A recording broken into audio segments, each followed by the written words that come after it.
নমস্কার, দেখছেন রিপাবলিক বাংলা। আপনাদের সঙ্গে আমি অনির্বাণের অগ্নিবাণ নিয়ে। আজ কলকাতা পুর ভোটের রেজাল্ট আউট হলো। নিশ্চিতভাবে অনেকটা প্রত্যাশিতভাবেই হয়তো তৃণমূল কংগ্রেস এক কথায় ছোট লালবাড়ির দখল নিল। শুধু দখল নিলে বললে ভুল হবে, সবুজ ঝড় তুলে দখল নিল। তারপরে নিশ্চিতভাবে আজকের বিতর্কের বিষয়, আজকের কথা বলার বিষয় আর অন্য কিছু হতে পারে না। কিন্তু তৃণমূল কংগ্রেস প্রথম হবে এটা যারা প্রত্যাশিতভাবেই মনে করছিলেন, তাদেরকে অনেককেই, এমনকি সংবাদ মাধ্যমের অনেককেও রীতিমতো বিস্মিত করে দ্বিতীয় স্থানে উঠে এলেন বামেরা। বামের ভোট রামে যাওয়া নিয়ে গত 3 বছর, 4 বছর, 5 বছর আমরা যারা একের পর এক খবর করে গিয়েছি, কারণ সত্যি সত্যিই গিয়েছে। একদিকে বাম ভোটে ধস, অন্যদিকে গেরুয়া ভোটে ক্রমশ উত্থান। আজ অন্যরকম একটা খবর করার দিন। তবে কি রামের ভোট বামে ফিরছে? আমাদের একটি বিশেষ প্রতিবেদন। Double hat trick. ভালোই লাগছেন যে মানুষের সঙ্গে থেকেছি, মানুষ সঙ্গে আছি, মানুষের সঙ্গে থাকবো। নিশ্চিত যে মানুষ আমাকে যা আরো দায়িত্ব দিয়েছে, এই দায়িত্বটা আমি পালন করব। এই জয় মানুষের জয়।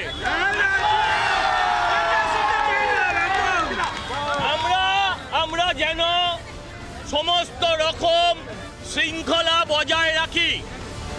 মিনি মহাকরণে বিজেপির ঝুলিতে সাকুল্যে এই 6বারের জয়ী মীনা দেবী পুরোহিত, 3বারের জয়ী বিজয় ওঝা, তৃণমূল থেকে বিজেপিতে এসে জয়ী সজল। ছোট লালবাড়িতে চমক তো দুরাস্ত, ভোট প্রাপ্তির নিরিখে বিধানসভায় শূন্য পাওয়া দলের কাছেও হার গেরুয়া শিবিরের। বিজেপির ভোট প্রাপ্তির হার 9%-এর আশেপাশে, বামেদের ভোট প্রাপ্তি 11%-এর বেশি। 65 আসনে দ্বিতীয় স্থানে রয়েছে বাম, 54 আসনে দ্বিতীয় স্থানে বিজেপি। নির্বাচনে বিপর্যয় সন্ত্রাসকেই হাতিয়ার করছে গেরুয়া শিবির। আমরা বলেছি আমরা কোর্টেও আছি, আমরা মাঠেও আছি। আদালত তো একটা স্তম্ভ, আদালতের বাইরে বেরিয়ে এসে তো কোনো কিছু করা যায় না।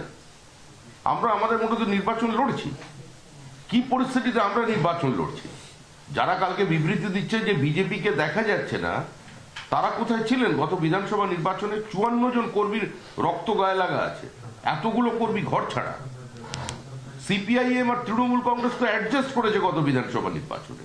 নো ভোট টু বিজেপি, একটা অতিবাম স্লোগানকে তারা তাদের ইনফ্রাস্ট্রাকচারের মধ্যে দিয়ে চারদিকে প্রচার করেছে। বিধানসভায় জোট হলেও পুরো ভোটে একা লড়েছিল বামেরা। বেলা 12টার পর ভোট কেন্দ্রে না থেকে রাস্তায় বসে পড়ে বাম নেতৃত্ব। মাত্র 8 মাসেই ভোট শতাংশ বেড়ে দ্বিতীয় স্থানে উঠে আসায় উচ্ছ্বাসের পাশাপাশি আফসোসও কম নয়। আমাদের পার্সেন্টেজ বেড়েছে, কংগ্রেসও আসন পেয়েছে, এটা বুঝতে পারছি তো। এই বোঝাপড়া যদি আরও বেশ ভালো হতো, কংগ্রেসের জন্য আমরা কয়েকটা সিট, যেমন আমরা 50 নম্বর ওয়ার্ডে কংগ্রেসকে সাপোর্ট করেছিলাম, গার্ডেনডি চত্বরে কংগ্রেসকে সাপোর্ট করেছি, এরকম কংগ্রেসে আমাদের 45 নম্বর ওয়ার্ডেও আমরা কংগ্রেসকে সাপোর্ট করেছি। সুতরাং এই সাপোর্ট করাটা সেইটা হয়েছে, কিন্তু আমরা বামপন্থীরা নিজস্ব শক্তির উপর দাঁড়িয়ে এই নির্বাচন লড়াই করে আমরা এটা বলেছিলাম যে তৃণমূল এবং বিজেপিকে যারা পরাস্ত করতে পারে, যেখানে বামপন্থীরা দুর্বল, সেখানে এমন শক্তিকে ভোট দিন। এমন শক্তি মানে কংগ্রেসকে ভোট দিন। কংগ্রেসও সেই প্রশ্নে তাদের বক্তব্য রেখেছেন। বিজেপির বিপর্যয় নিয়ে কটাক্ষ শানিয়েছে শাসক দল। বিজেপি একটা উল্কার মতন এসেছিল মিথ্যাচার এবং কুৎসা করে, সুতরাং তাদের এই মিথ্যাচার কুৎসা ধরা পড়ে গেছে। তারা ছিল অর্থবলী, বাহুবলী, তারা জনবলী ছিল না। ফলত তাদের অবস্থা যখন থেকে ক্ষীণতর হয়েছে, অন্যেরা তখন সামনে আসবেই, তাই হয়েছে। 2010-এ কলকাতা পুরসভার দখল নেয় তৃণমূল কংগ্রেস। বিজেপির টিকিটে জয়ী হন 3 জন। 2015-র কলকাতা ভোটে 7 আসনে জয়ী হয় গেরুয়া শিবির। 2019-এর লোকসভা ভোটের পর অবস্থাটা আরও বদলায়। 2019-এর লোকসভা নির্বাচনের ফলাফলের নিরিখে 22 ওয়ার্ডে এগিয়ে বিজেপি। 2021-এর বিধানসভা ভোটের নিরিখে 11 ওয়ার্ডে এগিয়ে বিজেপি। বিধানসভায় পিছিয়ে থাকলেও ভবানীপুর উপনির্বাচনে 70 ও 74 নম্বর ওয়ার্ডে এগিয়ে যায় তৃণমূল। 21-এর ভোট পর্বের পর ছন্ন ছাড়া সংগঠন, দল ছেড়েছেন অনেকেই, দলে থেকে নিষ্ক্রিয় অনেকেই, নেতৃত্বের ভূমিকায় প্রশ্ন তুলেছেন অনেকেই। এই পরিস্থিতিতে কার্যত টালমাটাল গেরুয়া শিবিরের কাছে চ্যালেঞ্জ ছিল কলকাতা পুরো ভোট। উল্টো দিকে তৃণমূল বিজেপির বিরুদ্ধে 2 ফ্রন্টে লড়াই। রেড ভলেন্টিয়ার্সের কাজ, এক ঝাঁক নতুন মুখ। ইস্তেহারে শ্রমজীবী ক্যান্টিন আস্থা জুগিয়েছে তিলোত্তমাবাসীর। সাংগঠনিক দুর্বলতায় কলকাতায় দ্বিতীয় স্থানও হাতছাড়া পদ্মের। স্টিয়ারিং বাঁদিকে না ঘোরালেও বাঁদিকে অন্তত তাকিয়ে দেখছেন মহানগরের বাসিন্দারা। রিপাবলিক বাংলা। আর এই নিয়ে আমার সঙ্গে বিতর্কে উপস্থিত যারা রয়েছেন, আমার সেই অতিথিদের সঙ্গে আপনাদের পরিচয় করে দিয়ে আমার সঙ্গে রয়েছেন সিপিআইএমের তরফ থেকে শতরূপ ঘোষ, আমার সঙ্গে বিজেপির তরফ থেকে রয়েছেন বিমল শঙ্কর নন্দ এবং আমার সঙ্গে কংগ্রেসের তরফ থেকে রয়েছেন কৌস্তব বাগচি। আরও অতিথিরা আলোচনায় যোগ দেবেন, কিন্তু তার আগে আজকের আলোচনার মূল প্রশ্নগুলো আবার অগ্নিবাণ এক।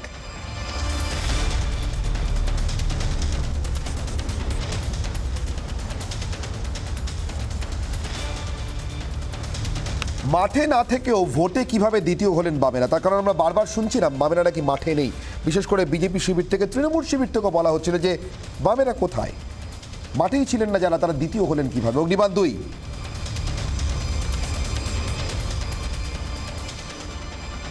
ক্ষমতা আর পুলিশে যদি ভোট হয় তাহলে বামেরা দ্বিতীয় হলেন কিভাবে? না কোনো স্তরের কোনো সরকারের ক্ষমতা তাদের সঙ্গে, না পুলিশ তাদের সঙ্গে। অগ্নিবাণ 3,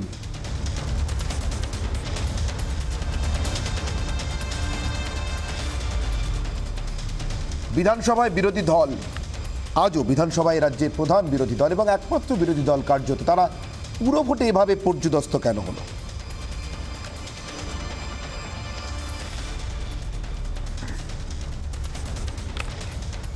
আমি উপস্থিত অতিথিদের সঙ্গে আলোচনায় আসি। আমি একেবারে প্রথমে শতরূপ আপনার কাছ থেকে শুরু করি, কারণ অনেকদিন পর বোধহয় আজকে আপনাদের জন্য একটু স্বস্তির দিন। না, আমি প্রথমে একটা কথা বলি, আপনারা অনুরোধ করি, সিনেমা শুরুর আগে যেরকম ডিসক্লেমার দেখায় না, যে এই ছবির সমস্ত চরিত্র কাল্পনিক, জীবিত বা মৃত, কোনো ব্যক্তির সঙ্গে এর কোনো মিল থাকলে তা সম্পূর্ণ কাকতালীয়।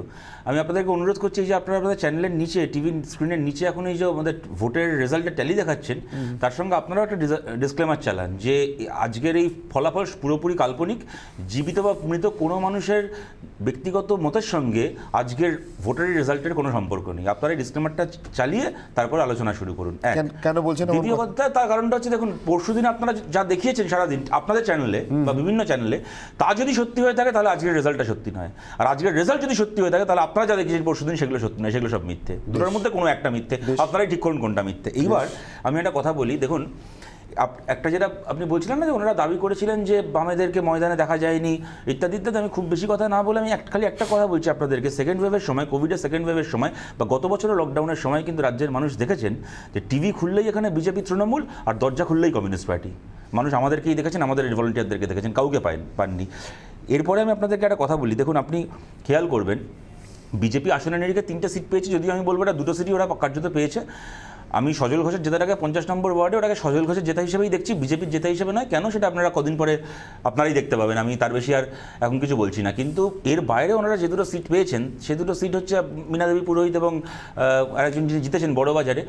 তো যাই হোক, বিজেপি তো বিজয় ওঝার, তো বিজেপি তো বড়বাজারে বরাবরই শক্তিশালী। বামফ্রন্ট আমলে যখন বিজেপি পশ্চিমবাংলায় কার্যত 10% মানে 1% 2% ভোট পেত, তখনও বিজেপিকে বলা হতো যে এরা বড়বাজারে শক্তিশালী। তো ঠিক আছে, ওনারা বড়বাজারে শক্তি ধরে রেখেছেন, কিন্তু বাকি পশ্চিমবাংলায়, বাকি কলকাতায় ওনাদের প্রভাব। এবং এটা খালি আজকে কলকাতা বলে নয়, কদিন আগে যখন শান্তিপুরেও বাই ইলেকশন হলো তখন আপনারা দেখেছেন বিজেপি কিন্তু একটা ক্ষয়িষ্ণু শক্তি, এবং মানুষ বামপন্থীদেরকে বেছে নিচ্ছেন, বামেদের দিকে মানুষ ফিরে আসছেন।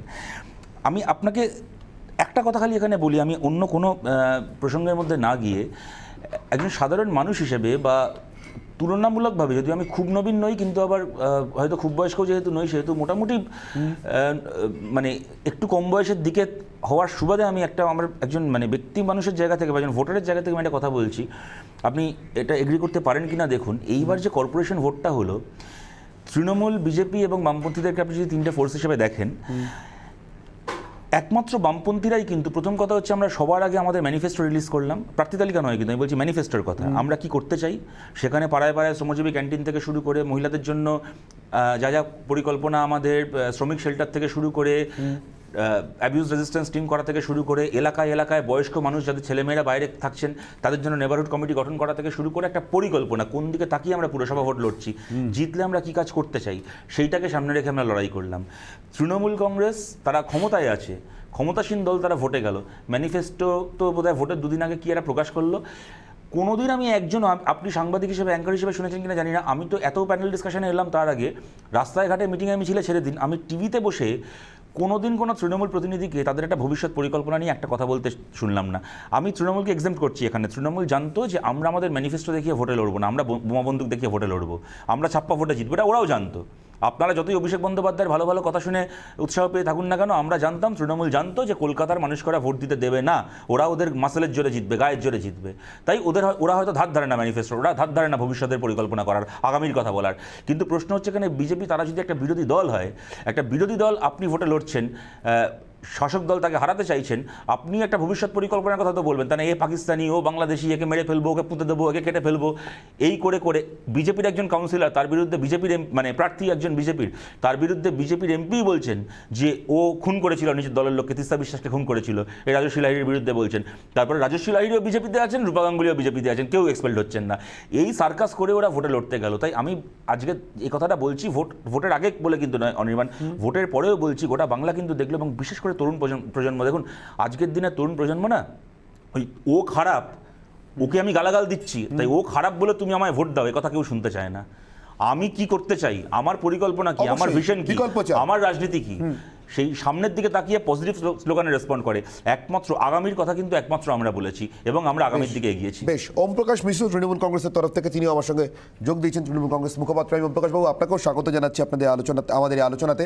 আমি তার আগে একটু বিমল শঙ্কর নন্দর কাছে যাবো। বিমল শঙ্কর বাবু, শতরূপের একটা হালকা কটাক্ষ ছিল, বিজেপি বরাবরই বড়বাজারের দল, এই নির্বাচনের পর কি তাহলে সত্যি সত্যি বিজেপি আবার বড়বাজারের দলেই পরিণত হলো? যে বিজেপি এ রাজ্যের বিধানসভায় এখন দ্বিতীয় দল, কার্যত একমাত্র বিরোধী দল বিধানসভার শক্তির নিরিখে, সেই বিজেপি শুধুমাত্র বড়বাজারের দল হয়ে যাবে কলকাতায়? না, আমি একটা কথা বলি, সেটা হচ্ছে যে যারা জিতেছে তাদের প্রতি কোনো মানে অভিনন্দনই যথেষ্ট নয়, এই কারণে যে আমি জানি না তুমি সুন্দরবনে গেছো কি না, আমি দু একবার গেছি। তো সুন্দরবনে রয়্যাল বেঙ্গলের হাত থেকে শিকার ছিনিয়ে নেওয়াটা বোধহয় অপেক্ষাকৃত সহজ, কিন্তু এই যে কটা লোক কয়েকটা ওয়ার্ড ছিনিয়ে নিয়েছে এরকম হিংস্র কিছু মানুষের কাছ থেকে, এই জন্য ওদের প্রত্যেকের কাছে, দলবন্দি বিশেষে আমার এগে সকলের কাছে, বড় ছোট হোক, নমস্কার আমি জানাই। মানে এরকম একটা কাজ ওরা করেছে অন্তত পশ্চিমবাংলায় আজকে, সেই জন্য ওদের অভিনন্দন জানাতে হয়। কারণ যারা এখানে নির্বাচনে দাঁড়িয়েছিল তারা প্রত্যেকে জানে যে জিতলে অন্তত ওই লালবাড়িতে গেলে সবার অ্যাস্টন মার্টিন হবে কিনা জানি না, কিন্তু মানে প্রত্যেকে যে অনেকটা এগিয়ে যাবে সেটা ওরাই ভেবেছিল। ফলে 10টা লোকের জেতাটাও অনেকটাই আর কি। যাই হোক, আমি খুব প্রবীণ বুড়ো হয়ে গেছি তা না হলেও খুব নবীন তো নই, যথেষ্টই আমার বয়সটা হয়েছে। ফলে রাজনীতিতে কিছুটা রাজনীতি চর্চা করে কতগুলো জিনিস বুঝতে শিখেছি। যে বিজেপি বড়বাজারের দল কিনা জানি না, একসময় 60-এর বলা হতো, একসময় 60-এর দশক পর্যন্ত কমিউনিস্টদের বলা হতো তারা কলকাতা এবং থেকে ব্যারাকপুরের মধ্যে থাকার কোথাও থাকে না, বাকিটা কংগ্রেসের জায়গা ছিল। ফলে কোন দল কোথায় থাকবে সেটা তো ঐতিহাসিক প্রেক্ষাপট এবং ইতিহাসের ভবিষ্যৎ গতি প্রকৃতি সেটা ঠিক করে দেবে। এবং আমি একটা কথা নিশ্চয়ই শতরূপ জানে, ওটা সেটাও মানে যেহেতু বামপন্থী এবং পড়াশুনো করে, যে ওই মার্কস এঙ্গেলসের বিখ্যাত কথা যে ইতিহাস আর কিছু নয়, সে হচ্ছে মানুষের সচেতন কর্মপ্রচেষ্টারই এক বাস্তব রূপ। এটা থেসিস অন ফয়েরবাখে তিনি বলেছিলেন। ফলে মানুষ যদি তারা মনে করে বামপন্থীদের ভোট দেবে, আমার কোনো মানে কিছু বলার নেই। কিন্তু এটা ঠিক যে লড়াইয়ের ময়দানে ভারতীয় জনতা পার্টি এই যে এসেছে, এটা ফ্লুকে এসেছে, এটা অবশ্যই নয়। দীর্ঘদিন ধরে লড়াই করা হয়েছে। 2019-এ জিতেছি, 2021-এ এত সত্ত্বেও আমরা 77টা আসন পেয়েছি। কয়েকজন চলে গেছে, তার জন্য তার দলের দোষ হতে পারে না, তারা ব্যক্তির দোষ। এবং সবচেয়ে বড় কথা হচ্ছে যে তারপরে কি ঘটেছে এটা পশ্চিমবাংলার মানুষ জানে। কোন দল এরকম 55 জন মানুষের জীবন দিতে হয়েছে তুমি আমরা খুঁজে বের করে দাও, যে একটা দলকে 55টা মানুষ খুন হয়ে গেছে।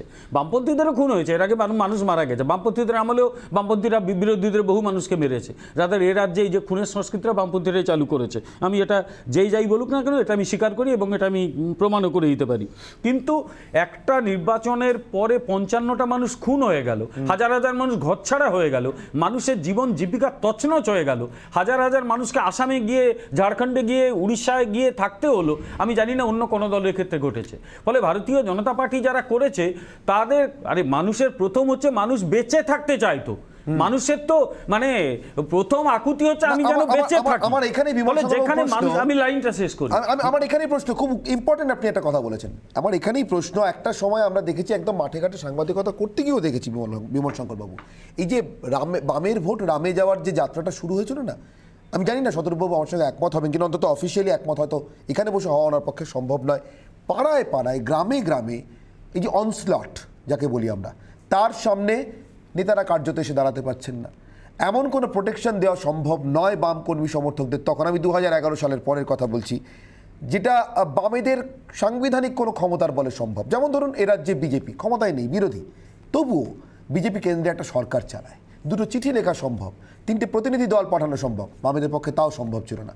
একটু একটু করে কোথাও হয়তো সেটাও আপনাদের কিছুটা সমর্থন জুগিয়েছে। আমি অফিসিয়ালি এটাকে অস্বীকার করবো না অনির্বাণ, ইনফ্যাক্ট আমি তোমাকে সমর্থনই করবো। কেন আমি এটাকে অফিসিয়ালি অস্বীকার করবো?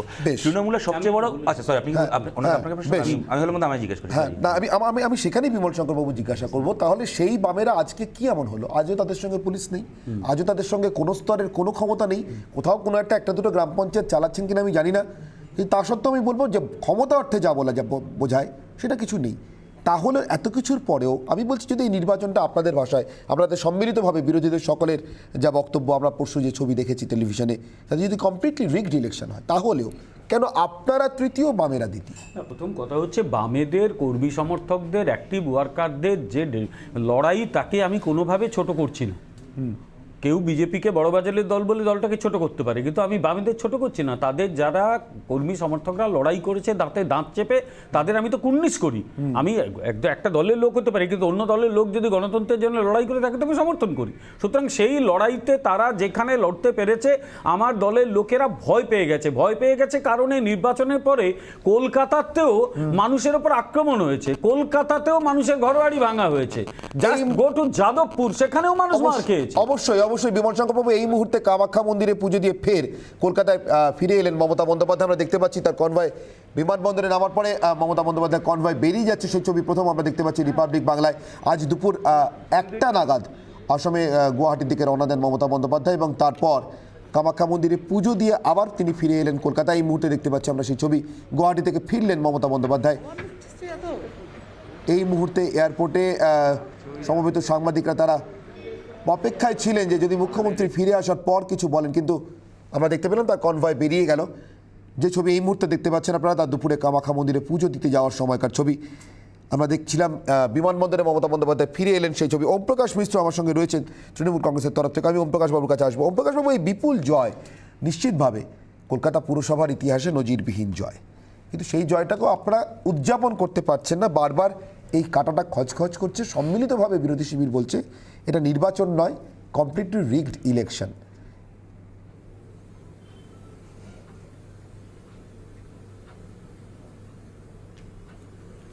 সেটা তো ইলেকশন শুরু হওয়ার আগে থেকেই বলে আসছে যে ইলেকশনে কি হবে, কারা কত কিভাবে জিতবে, সেই সমস্ত কথাগুলি আমরা শুনে আসছিলাম। দেখুন, প্রত্যেকটা নির্বাচনের তাৎপর্য থাকে। বর্তমানে যে নির্বাচনটা হয়েছে সেটা একটা সীমায়িত নির্বাচন। এটা কলকাতা কর্পোরেশনে মাত্র 40 লক্ষ মানুষকে ঘিরে নির্বাচন, কিন্তু এই নির্বাচনের বেশ কিছু গুরুত্বপূর্ণ দিক সামনে এসছে। আমরা জানি যে কিছুদিন আগেই যে বিধানসভা নির্বাচন হয়েছিল, তাতেও কলকাতায় কিন্তু অভূতপূর্ব রেজাল্ট তৃণমূল কংগ্রেস সাধিত করতে পেরেছিল, প্রায় 60% ভোট পেয়েছিল। এখন এটা অবশ্য অ্যাডেড এরিয়া সমস্ত কিছু নিয়ে যে কর্পোরেশন, এখানে আর কি বিপুলভাবে আমরা জয়ী হয়েছি। কিন্তু যেটা রাজ্য রাজনীতির ক্ষেত্রে বেশি প্রাসঙ্গিক, যে বিষয়টা নিয়ে কথা বলতে আমি মনে করি যে আজকের ক্ষেত্রে বেশি গুরুত্বপূর্ণ, সেটা হচ্ছে যে আপেক্ষিকভাবে সিপিআইএম এবং অন্যান্য কিছু রাজনৈতিক দল যারা বামফ্রন্টের সঙ্গে যুক্ত, তাদের যে জোট, তারা 2টো আসন পেয়েছে। বিধানসভা নির্বাচনে তাদের আসন সংখ্যা 0 ছিল, তারা এবার শুধুমাত্র 2টো আসন পেয়েছে তা নয়, খুব সম্ভবত আমি যদি সঠিক জেনে থাকি 65টি আসনে তারা দ্বিতীয় স্থানে রয়েছে, যেখানে বিজেপি 48টা স্থানে হয়তো সেকেন্ড পজিশনে আছে, আর জাতীয় কংগ্রেস 16টা স্থানে সেকেন্ড পজিশনে রয়েছে। তো এইটা আমার মনে হয় যে এখন বর্তমান রাজনীতির কনটেক্সটে এটা সবচেয়ে বেশি গুরুত্বপূর্ণ, যে বামেদের অপেক্ষাকৃতভাবে তাদের ভোটটা কিছুটা হলেও ফিরে এসেছে। মানে আপনি যদি এই, যেহেতু আপনারা বলছিলেন বলেই বলছি, যেহেতু অনেক বামের ভোট চলে গেছিল রামে, তো কিছু রামের ভোট আবার বামে ফিরে এসছে। তো এই যে আদান প্রদান যেটা চলছে 2019 সাল থেকে, তার একটা নতুন পর্যায়ে আজকে এই নির্বাচনের মধ্যে দিয়ে দেখতে পেলাম। এবং আমার নিজের মনে হয় যে আগামী যে পৌরসভা নির্বাচনগুলি হবে, এমনকি পঞ্চায়েত নির্বাচনও দেখা যাবে যে সিপিআইএম এবং অন্যান্য বামপন্থী রাজনৈতিক দলগুলি অপেক্ষাকৃতভাবে হয়তো আবার নতুন করে ভালো করতে শুরু করবে। তো সেই জায়গা থেকে দেখতে গেলে খুবই সিগনিফিকেন্ট। সেকেন্ড হচ্ছে যে তৃণমূল কংগ্রেস এখানে কর্পোরেশনের দায়িত্বে ছিল, খুব ভালো কাজ করেছে, মানুষের কাছে পৌঁছেছে, এবং কে কি ভাবছেন সেটা অন্য কথা, মানুষের কাছে তাদের তৃণমূল কংগ্রেসের নেতৃত্ব বা বার্তা পৌঁছেছে এবং তারা খুব বিপুলভাবে সমর্থন করেছে, সেটা উল্লেখযোগ্য।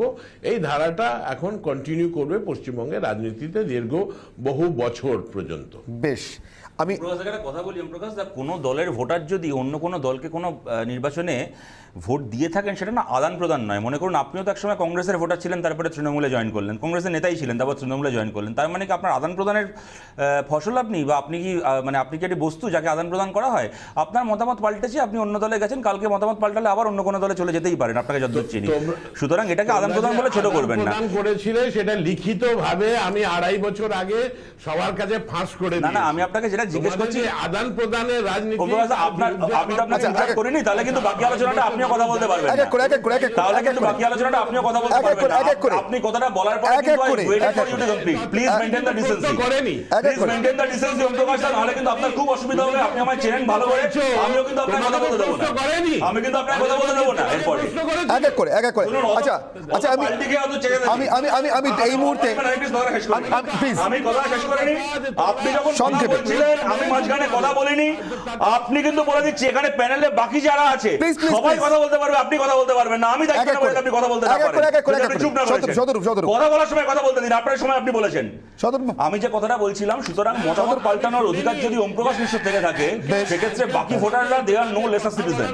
মানুষ একটা অভিজ্ঞতা, একটা সিদ্ধান্ত নিয়েছিলেন, নতুন অভিজ্ঞতায় মানুষ নতুন সিদ্ধান্ত নিয়েছেন। আমি এই দল একবার ওই দল করবো, তারপর অন্য লোককে বলবো আদান প্রদানের ফসল, এই সমস্ত ধান্দাবাজি দয়া করে অনেক হয়েছে, এগুলো আবার বন্ধ। আচ্ছা শতরূপ বাবু, ওম প্রকাশ বাবু, আমি দুজনের কাছে আসবো, এরপরে আবার আরো বিস্তারিতভাবে আমাদের আলোচনার সুযোগ থাকছে। কিন্তু এই মুহূর্তে ফিরহাদ হাকিম আমার সঙ্গে সরাসরি রয়েছেন, আমি সবাইকে বলবো আমার সঙ্গে থাকুন, আমি সরাসরি ফিরহাদ হাকিমের কাছে চলে যাব। ফিরহাদ দা, প্রথমেই অভিনন্দন বিপুলভাবে জয়ী হওয়ার জন্য আপনার দলের সহকর্মীদের সঙ্গে, সহযোদ্ধাদের সঙ্গে, এবং রিপাবলিক বাংলার সেই অভিনন্দনের সঙ্গেই আমার প্রথম প্রশ্ন আপনাকে, গত 21 বছর ব্রাদার, আমি 1 বছরটা ধরেই নিচ্ছি পুরো প্রশাসক হিসেবে আপনার যে কার্যকাল সেটাকেও ধরে নিচ্ছি, কলকাতার মেয়রের পদটা দক্ষিণ কলকাতার বাইরে যায়। একবারের জন্য শাসক দল বদলেছে কলকাতা কর্পোরেশনে, কিন্তু কলকাতার মেয়র দক্ষিণ কলকাতা থেকেই থেকেছেন। আপনার দীর্ঘ রাজনৈতিক অভিজ্ঞতা কি বলছে, এবারও তাই হবে?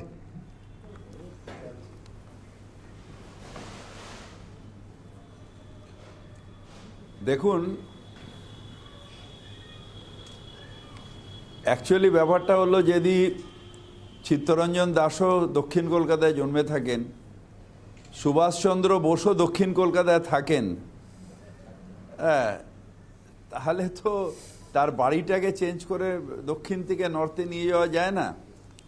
এখন চিফ মিনিস্টারের বাড়ি দক্ষিণ কলকাতায়, সেটাকে কি করে নর্থ ক্যালকাটায় নিয়ে যাওয়া যাবে? সুতরাং দক্ষিণ উত্তরের লড়াই লাগিয়ে লাভ নেই।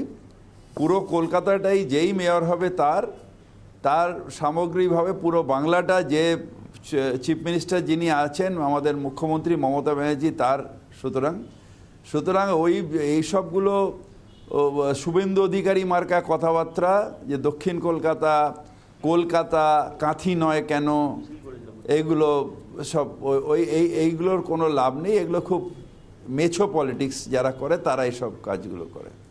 বেশ, ফিরহাদবাবু, আপনার কাছে আমার দ্বিতীয় প্রশ্ন, এই বিপুল জয়, আপনি আজ সকাল থেকে বারবার প্রতিক্রিয়া দিয়েছেন, বলেছেন যে আসলে বিরোধীরা ময়দানে ছিলেন না, কিন্তু আমি বলছি এত বিপুল জয়, এই নজির ভাঙা জয়, কলকাতা কর্পোরেশনে ইতিহাসে এই জয় নেই, এই ব্যবধান নেই, তারপরেও এই যে অভিযোগগুলো থেকে গেল, আপনি জানেন কি না জানি না, 98 নম্বর ওয়ার্ডে, দক্ষিণ কলকাতায় আরও কিছু ওয়ার্ডে এই বিপুল জয়ের পরে বামেদের কিছু পার্টি অফিস দখল হয়ে গেছে বলে নতুন করে আমরা অভিযোগ পাচ্ছি, কিছু ছবিও দেখিয়েছি আমরা, যদিও তার সম্পূর্ণ সত্যাসত্য বিচার করা এত অল্প সময়ের মধ্যে সম্ভব হয়নি, বুঝতেই পারছেন আজকের এই ব্যস্ততা। কিছু হয়েছে এই ব্যাপারে,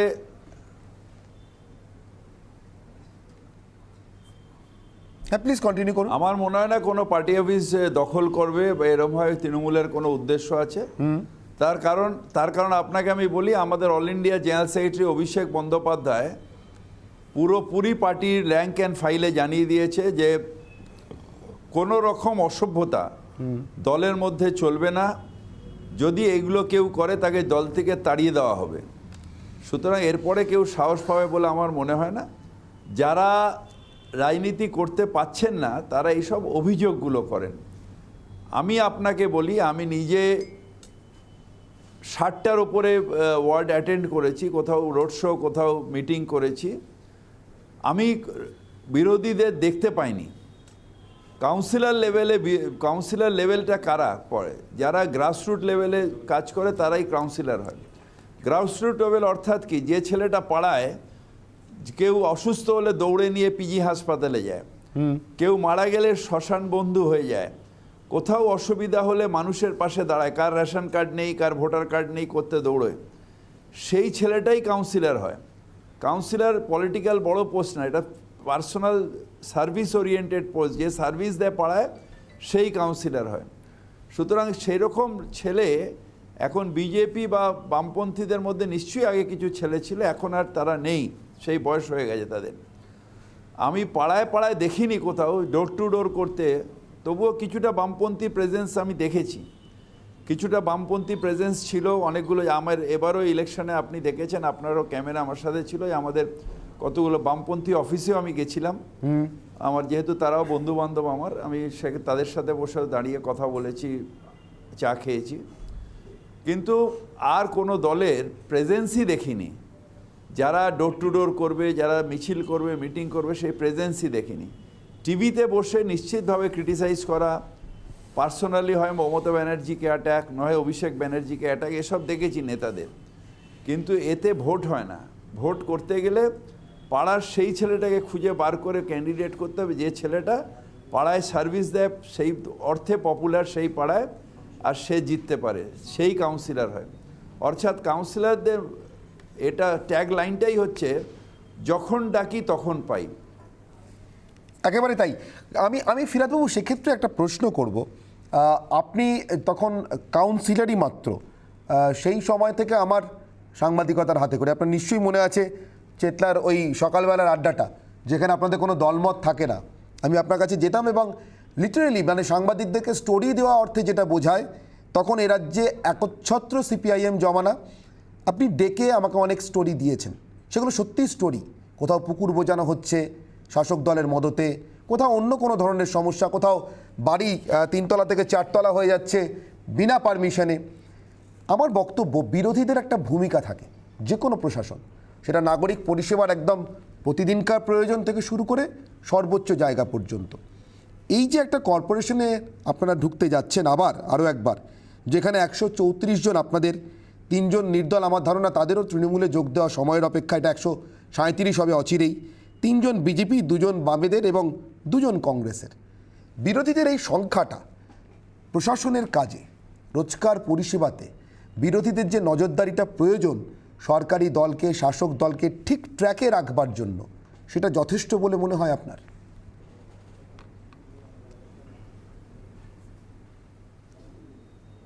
না, নয়। এটা দুর্ভাগ্য যে বিরোধীরা মানুষের পাশে না দাঁড়িয়ে ক্রিটিসিজমের পাশে গিয়ে দাঁড়িয়েছে। আমাদের অভিষেক ব্যানার্জি প্রত্যেকটা মিটিংয়ে বলেছে, যদি 10টা 15টা 20টা আসন বিরোধীরা পায় কিছু যায় আসে না, তারা পাক, তাতে গণতন্ত্র রক্ষা হবে। আমাদের কাউন্সিলর মিটিংয়েও বলেছে যে তারা যদি সেরকম পপুলার ক্যান্ডিডেট দেয় যারা আপনাদের থেকে বেটার, আপনি বক্তব্য রাখুন, মানুষ আপনাকে যদি ভোট দেবে, নাহলে তাদের দেবে, কিছু যায় আসে না। বিরোধী সৈন্যর প্রবণতা একেবারেই তৃণমূল কংগ্রেসে নেই। এটা অভিষেক ব্যানার্জি দাঁড়িয়ে একবার নয় 3 বার মিটিংয়ে আমাদের বলেছে। সুতরাং আমরা কখনোই চাই না যে বিরোধী শূন্য হোক, কিন্তু এটা দুর্ভাগ্য যে বিরোধীরা সেই জায়গাটা নিয়ে। আমিও 34 বছর ধরে বিরোধী আসনে ছিলাম, আমি কাউন্সিলর হিসেবে বিরোধী আসনে ছিলাম, আমি এমএলএ হিসেবে বিরোধী আসনে ছিলাম। কিন্তু বিরোধীদের যে পলিটিক্সটা করা উচিত, যে রাজনীতিটা করা উচিত, সেই রাজনীতিটা এখনকার যারা বিরোধী তারা দুর্ভাগ্য এটা আমাদের যে তারা সেই রাজনীতিটা করতে পারলো না। বিরোধী কেউ কাউকে আসন ছেড়ে দেয় না, কেউ কাউকে এসে বলবে না যে আপনি আমার পাশে চেয়ারটা নিয়ে নিন আমি ছেড়ে দিচ্ছি, কিন্তু মানুষের সাথে সার্ভিসটা এমন দিতে হবে যেখানে মানুষ আপনাকে সেই চেয়ারে বসিয়ে দেবে। আমার নিজের কথা, আপনি আমার সাথে বসে মহামিলন ঠেক যেটার কথা আপনি বলছেন সেখানে আড্ডা মেরেছেন, যেখানে আমাদের সিপিএমের বন্ধুরাও থাকে, কংগ্রেসের বন্ধুরাও থাকে, আমরাও থাকি তৃণমূলের, যেখানে রাজনীতির কথা হয় না, বাদবাকি সব কথায় আড্ডা হবে। সেইখানে দাঁড়িয়ে আপনারা দেখেছেন বারবার যে আমি যে চেতলায় যেখানে রাজনীতি করি, যেখানে কাউন্সিলর হয়ে এবার 5 বারের টার্ম হলো, সেখানে আপনি দেখেছেন যে প্রত্যেকবার যখন সিপিএমের বোর্ড ছিল তখনও আমার আগের বারের থেকে পরপর আমার কিছু না কিছু মার্জিন বেড়েছে। কোনোদিন এরকম হয়নি জীবনে যে মার্জিন কমেছে। সেটা হয়েছে তার কারণ আমাকে গণতন্ত্রে একটাই জিনিস শুধু, you have to win over the heart of the people. আপনি মানুষের হৃদয় জয় করতে হবে আপনাকে, এর কোনো শর্টকাট নেই। আপনি কত বড় নেতা হলেন, কত বড় টিভিতে কত ভালো বললেন, এটাতে ভোট হবে না। ভোট হচ্ছে যে আপনার যে ক্যান্ডিডেট সে কত মানুষের হৃদয় জয় করতে পারলো, কত মানুষকে সাহায্য করতে পারলো, কত মানুষের পাশে দাঁড়াতে পারলো, তার ওপরেই ভোট হয়। এবং সেইটাই বিরোধীরা আজকে কোথাও না কোথাও ল্যাক করছে। এটা আমাদের বাংলার গণতন্ত্রের পক্ষে দুর্ভাগ্য।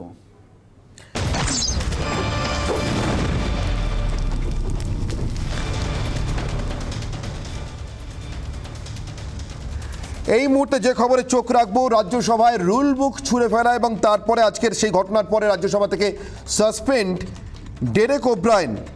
এই মুহূর্তের খবর, রাজ্যসভা থেকে সাসপেন্ড তৃণমূল সাংসদ ডেরেক ওব্রায়েন।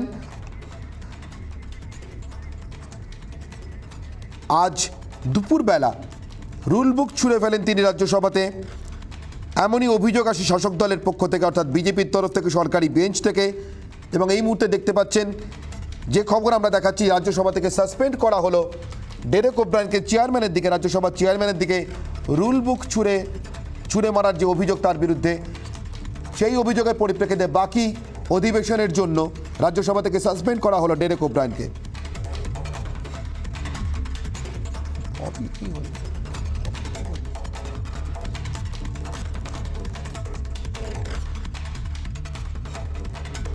নিউজ রুম থেকে এই মুহূর্তে আমাদের সঙ্গে রয়েছেন আমাদের প্রতিনিধি রেনেসা। সরাসরি চলে যাবো রেনেসার কাছে। রেনেসা, জানতে চাইবো এই সম্পর্কে তোমার কাছ থেকে বিস্তারিতভাবে। অনির্বাণ, আমি তোমাকে জানিয়ে দিই যে আজকে রাজ্যসভায় যখন ওয়াকআউট করছিল তৃণমূল কংগ্রেসের সাংসদেরা, ঠিক সেই সময় এই ঘটনাটি ঘটে এবং সেই সময় ডেরেক ওব্রায়েন তিনি নিজের চেয়ারের দিকে রুল বুক ছুড়ে দেন। এবং এই ঘটনায় যেটা জানা যাচ্ছে যে তারা যখন ওয়াকআউট করছিলেন সেই সময় ঠিক কী ঘটেছিল, আমি এই বিষয়ে তোমাকে একটু বিস্তারিত জানিয়ে রাখি। ইলেকশন রিফর্ম বিল এবং যে 12 জন সাংসদকে সাসপেন্ড করা হয়েছে, সেই সাসপেনশনের প্রতিবাদে তৃণমূল কংগ্রেসের সাংসদরা যখন ওয়াকআউট করছিলেন রাজ্যসভা থেকে, সেই সময় স্পিকার দিকে একেবারে যে তার হাতে রুল বুক ছিল সেই রুল বুক ছুঁড়ে দেন ডেরেক ওব্রায়েন। এবং এই ঘটনার শাস্তি স্বরূপ তাকে রীতিমতো সাসপেন্ড করা হলো। এবং এই শীতকালীন অধিবেশনের যে বাকি সময়টা, সেই সময়টায় তিনি আর সংসদের অধিবেশনে থাকতে পারবেন না।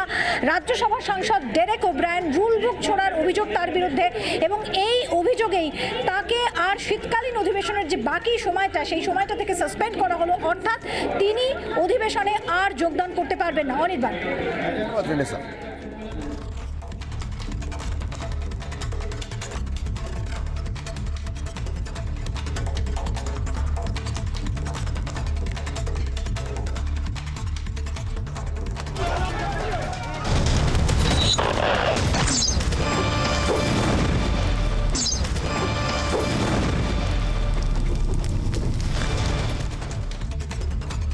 রাজ্যসভা থেকে সাসপেন্ড ডেরেক ওব্রায়েন। এবং এই খবর আমরা চোখ রেখেছিলাম কিছুক্ষণ আগে। আমি ওমপ্রকাশ মিশ্র তৃণমূল কংগ্রেসের তরফ থেকে আমার সঙ্গে রয়েছেন। ওমপ্রকাশবাবু, আপনাদের প্রতিক্রিয়া চাইব এই ঘটনার পরিপ্রেক্ষিতে।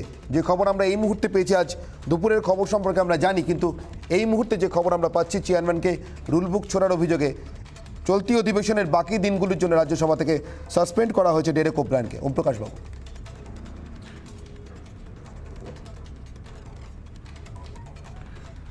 দেখুন, ডেরেক ওব্রায়েনের সঙ্গে আজকেই আমার কথা হয়েছে। উনি আমাকে ফার্স্ট হাফে ফোন করেছিলেন এবং উনি আমাকে বললেন যে যেভাবে কার্যত জোর করে রাজ্যসভা পরিচালিত হচ্ছে, এর কিন্তু একটা ভয়ঙ্কর দিকগুলি আগামী সময়ের জন্য কিন্তু নির্ধারিত হবে। পরবর্তীতে দেখাই যাচ্ছে যে ওনাকে সাসপেন্ড করা হয়েছে। আপনারা যেটা বলছেন, এবং আমি আপনাদেরকে বলবো কারেক্ট করবেন, বলছেন যে রুল বুক ছুঁড়ে ফেলা হয়েছে, একেবারেই নয়। স্পষ্টতই দেখা যাচ্ছে যে উনি রুল বুক দেখাতে চাইছেন, উনি রুল বুক দেখাতে চাইছেন, ছোড়ার কোনো ঘটনা সেটা কিন্তু নয়। এবং বারবার করে আর কি তাকে যেহেতু আর কি সরিয়ে দেওয়া হয়েছে, রুল বুকটা হয়তো সেখানে পড়ে আছে। আপনাদের ইয়েতেই দেখা যাচ্ছে যে যে আইনটা নিয়ে আসার প্রচেষ্টা চলছে, বিল আকারে পাস হয়েছে, কার্যত জোর করে পাস করানো হয়েছে, আলোচনা বাদ দিয়েই পাস করানোর চেষ্টা হচ্ছে, আর সেটা ভারতবর্ষের গণতন্ত্রের পক্ষে মঙ্গলজনক নয় একেবারেই। আমরা প্রতিবাদ করছি। আমাদের দুজন ওম প্রকাশ বাবু, আপনি আমার সঙ্গে থাকুন। তৃণমূল সাংসদ সৌগত রায়, বর্ষিয়ান সাংসদ আমার সঙ্গে রয়েছেন। সৌগত বাবু, ডেরেক ওব্রায়েনের সাসপেনশন রাজ্যসভা থেকে বাকি দিনগুলির জন্য এই অধিবেশনে আপনার প্রতিক্রিয়া চাইব। আমি ভীষণভাবে নিন্দা করছি ডেরেক সাহেবের এই সাসপেনশনের বিরুদ্ধে। ডেরেক সাহেব রাজ্যসভায় তৃণমূল কংগ্রেসের নেতা, সিনিয়র এমপি, খুব রেসপন্সিবল। তাকে এইভাবে সাসপেন্ড করা এটা খুব অন্যায়। তিনি কিছুই করেননি, যেহেতু শাসক দল জোর করে একটা বিল পাশ করাচ্ছিল, জনবিরোধী বিল। উনি তাদের আইনটা দেখিয়েছিলেন, সেই আইন দেখাতে গিয়ে ওকে সাসপেন্ড করা হলো। লঘু পাপে গুরুদণ্ড, অন্যায়, খুবই খারাপ। এটা করা উচিত হয়। লঘু পাপে গুরুদণ্ড মনে করছেন। অনেক ধন্যবাদ সৌগত বাবু আমাদের সঙ্গে কথা বলবার জন্য। সৌগত রায়, বর্ষিয়ান তৃণমূল সাংসদ আমাদের সঙ্গে ছিলেন। রাজ্যসভায় তৃণমূলের দলনেতা ডেরেক ওব্রায়েন রাজ্যসভার বাকি অধিবেশনের দিনগুলি, এই অধিবেশনের বাকি দিনগুলির জন্য সাসপেন্ড, চেয়ারম্যানের দিকে রুল বুক ছোড়ার অভিযোগে। আমার একটা ছোট্ট বিরতির সময় আছে, বিরতির পর ফিরে আসছি আজকের মূল বিতর্কে। কলকাতা পুরসভায় বিজেপির ভোট শতাংশের হিসেবে তৃতীয় স্থানে চলে যাওয়া এবং বামেদের উত্থান, দ্বিতীয় স্থানে বামেরা। ফিরে আসছি এই বিতর্কে একটা ছোট্ট বিরতির পর।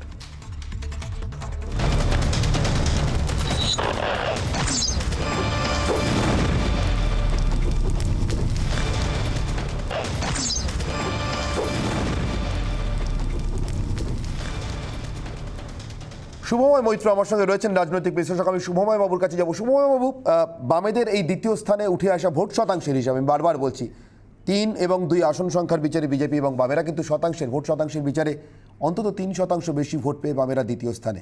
কিভাবে দেখছেন আপনি রাজনৈতিক বিশ্লেষক হিসেবে? হ্যাঁ, দেখুন, একটু ভাবতে গেলে পরিষ্কার বোঝা যাবে যে 2016 সালের যে বিধানসভা নির্বাচন, তারপর থেকে বিজেপির ভোট শতাংশের যে কার্ভ, সেই কার্ভটি ক্রমাগত ওপরের দিকে গেছে এবং বাম কংগ্রেসের ক্রমাগত নিচের দিকে গেছে। এবার আমরা রাজনীতিতে সবসময় একটা পিরিয়ডের কথা বলি, অর্থাৎ এক বিধানসভা থেকে আরেক বিধানসভা, এবং সেই পিরিয়ডে কিন্তু এবারের বিধানসভা নির্বাচনেও বিজেপির ভোট খুব কমেনি। বিশেষভাবে বলতে হয় 2019 লোকসভাতে তারা একেবারে তাদের যে সবচেয়ে ম্যাক্সিমার যে জায়গাটা, সবচেয়ে ওপরের জায়গাটায় পৌঁছেছিলেন এবং বাম কংগ্রেস স্বভাবতই নিচের দিকে নামছিলেন। তারপরে কিন্তু উপনির্বাচনগুলোয় এই যে গ্রাফের যে ট্রেন্ডটা, তার যে উত্থানের ট্রেন্ডটা বিজেপির, এটা পরিবর্তিত হতে শুরু করে। এবং বিশেষ করে একটি ঘটনা আমাদের সামনে আসে, যেটাকে আমরা বলতে পারি শান্তিপুর সিনড্রোম, যেখানে বামেরা এবং কংগ্রেস আলাদা লড়াই করেও বামেরা খুব কাছাকাছি উঠে আসে বিজেপির।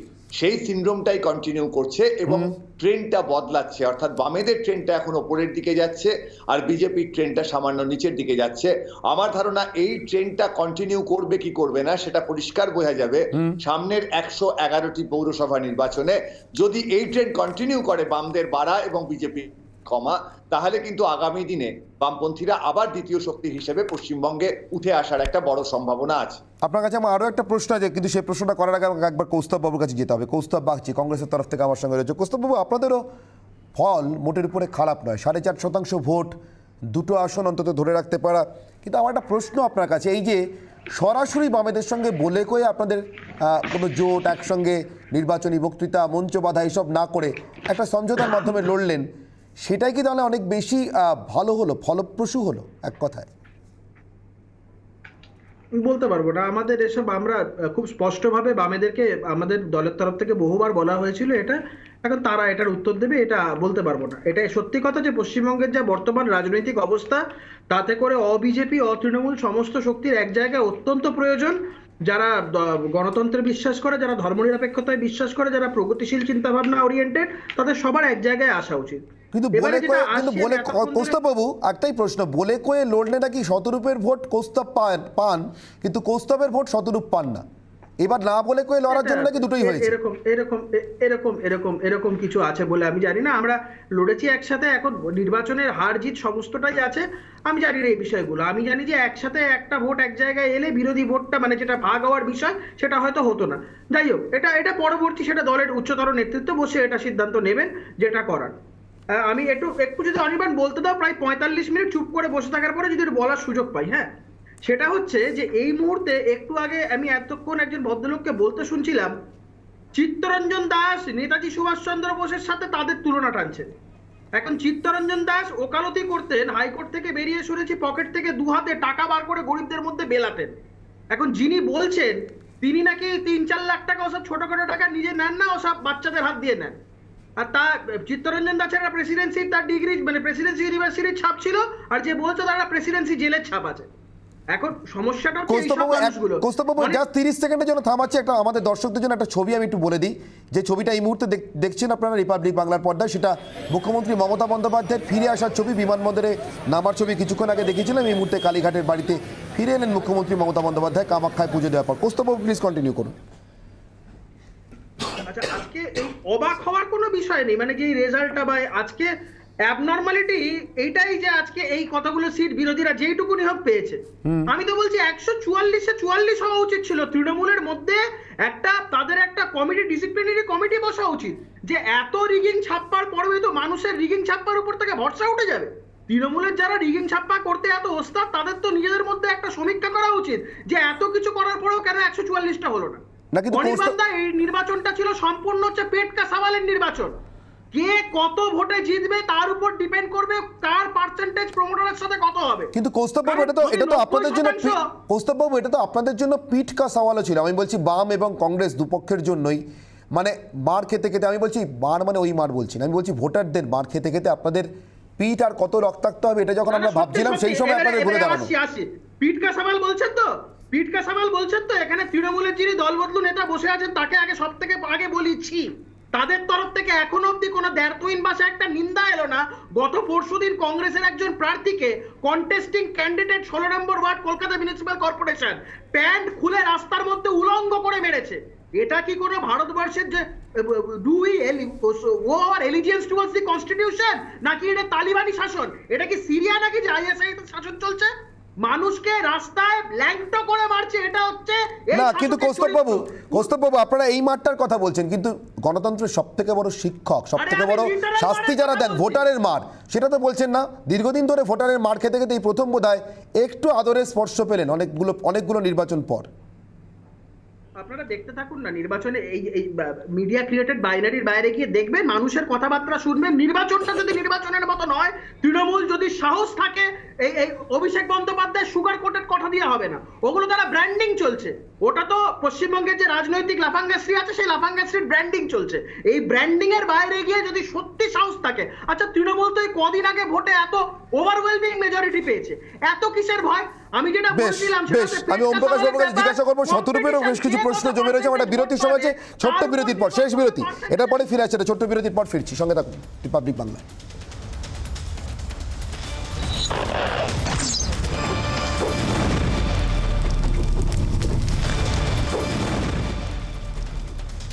আমি একেবারে শেষ দিকে চলে এসেছি। আমি শতরূপবাবু আপনার কাছ থেকে শুনে নিয়ে একবারে ওম প্রকাশ বাবুর কাছে যাবো। আপনিও বেশ কিছু কথা বলছিলেন, যখন ফিরাদ হাকিমের সঙ্গে আমি কথা শুনছিলাম, উনি বলছেন যে উনি নাকি এরকম কোনো ঘটনা শোনেননি, ঘটনা ঘটেনি, আদৌ এরকম মিথ্যে কথা বলছি আমরা যে কোনো পার্টি অফিস দখল হচ্ছে না। আমি দেখাচ্ছি এই ভিডিওতে, আমি জানি না ববি হাকিম এটা চিনতে পারবেন কি না, এই ভিডিওটা যদি আপনাদের ক্যামেরা যদি ভিডিওটাকে ধরে, নেতাজি নগর 98 নম্বর ওয়ার্ডে বাস্তুহারা সমিতির আমাদের অফিস দখল করছে তৃণমূলের লোকেরা, মইবে উঠে দোতলায় উঠে বাস্তুহারা সমিতির অফিস দখল করছে। তবে ববি হাকিম চিনতে না পারলেও আমি মানে এটাকে দোষ দেওয়ার না ববি হাকিমকে, তাহলে ববি হাকিম নারদার ভিডিও নিজেকে চিনতে পারেন না, উনি আর আমাদের পার্টি অফিসার ওনার দলের পতাকা কি করে চিনতে পারে? তার সাথে আমি একটা কথা বলি অনির্বাণ, আমাকে তখন যে প্রশ্নটা আপনি করেছিলেন, একদম সংক্ষেপে বলছি, তখন যে প্রশ্নটা করেছিলেন যে বিজেপিকে শক্তিশালী অপোজিশন হিসেবে কিছু লোক মেনে নিয়েছিল, হ্যাঁ কিনা? ঠিক কথা। তৃণমূলের সবচেয়ে বড় সাফল্য কি জানেন পশ্চিমবাংলায়? তৃণমূল রাজনীতিতে এটা এস্টাবলিশ করতে পেরেছে পশ্চিমবাংলায় যে যত বড় ছেঁচড়া সে তত বড় নেতা। তাই কিছু মানুষ বুঝেছে যে বামপন্থীরা ভদ্রলোক, এদেরকে দিয়ে হবে না, কংগ্রেস ভদ্রলোক, এদেরকে দিয়ে হবে না, বিজেপি পারবে, তৃণমূলের ভাষায় তৃণমূলের সাথে কথা বলছে। আমার 5টা সেকেন্ড দাও, যে এদের কাছে হচ্ছে পুলিশ আছে তো বিজেপির কাছে মিলিটারি আছে, এদের সুদীপ্ত সেন আছে তো বিজেপির কাছে আদানি আম্বানি আছে, এদের অনুব্রতের মতো গুন্ডা আছে, তোদের অমিত শাহের মতো গুন্ডা আছে। তাই তৃণমূলের ছেঁচড়ামি একমাত্র বিজেপি পারবে পাল্টা ছেঁচড়ামি। আমি ওম প্রকাশ বাবুর কাছ থেকে উত্তর নেব প্লিজ। এটাকে এস্টাবলিশ করেছি যে ওই ছেঁচড়ামির প্রতিযোগিতা নয়, মানুষের পাশে থাকার প্রতিযোগিতায় আমরা বামপন্থীরা এগিয়ে। সংক্ষেপে সোমপ্রকাশ বাবু please, Om Prakash Babu please 30 সেকেন্ডে।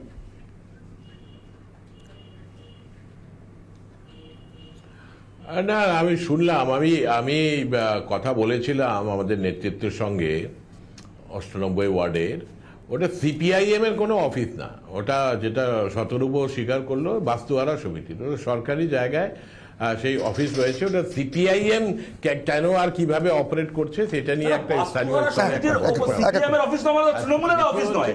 আমি তো বলছি ওটা বাস্তুহারা সমিতির অফিস, আপনাদের এটা মানতে কেন অসুবিধা হচ্ছে? বাস্তুহারা সমিতির অফিস কেন আপনাদের লোকেরা মই বেয়ে উঠে সেই অফিসের মাথায় পতাকা ওড়াচ্ছে?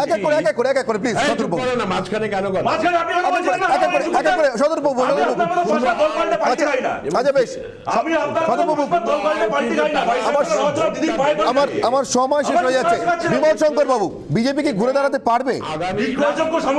বিজেপি আলাদা করে ঘুরে দাঁড়ানোর দরকার নেই, বিজেপি মেন স্ট্রিম পলিটিক্সে আছে। আমি মনে করি এ রাজ্যে একেবারে 60-এর দশক থেকে যে মানে মাসেল পলিটিক্সের সূত্রপাত ঘটেছে সেটা বামেদের হাত ধরে ঘটেছিল। 34 বছর ধরে যে রাজনীতি করেছে বামেরা সেটাকে আমরা অ্যাকসেপ্ট করিনি, তৃণমূলের বর্তমান রাজনীতি অ্যাকসেপ্ট করিনি। আগামী দিনে বিকল্প রাজনীতি নিয়ে আমরা এগোবো, এবং এত তাড়াতাড়ি কলকাতা পুরসভার এই 40 লক্ষ ভোট, তার মধ্যে আবার 90% রিগড ভোট, সেগুলো দিয়ে বিচার করবেন না। এখনো রাস্তা অনেক বাকি আছে, একটু অপেক্ষা করুন। এখনো পর্যন্ত বিজেপি আশাবাদী, কিন্তু আমি আমার সময় যেহেতু সময় শেষ আমার প্রত্যেককে ধন্যবাদ দিতে হবে। ওম প্রকাশ মিশ্র, শুভময় মৈত্র, কৌস্তব বাগচি, শতরূপ ঘোষ এবং বিমল শঙ্কর নন্দ, প্রত্যেককে ধন্যবাদ জানাচ্ছি আমার সঙ্গে বিতর্কে অংশ নেওয়ার জন্য। অনির্বাণের অগ্নিবাণ এখানেই শেষ করছি, এরপর আসছে সোজাসুজি স্বর্ণালী।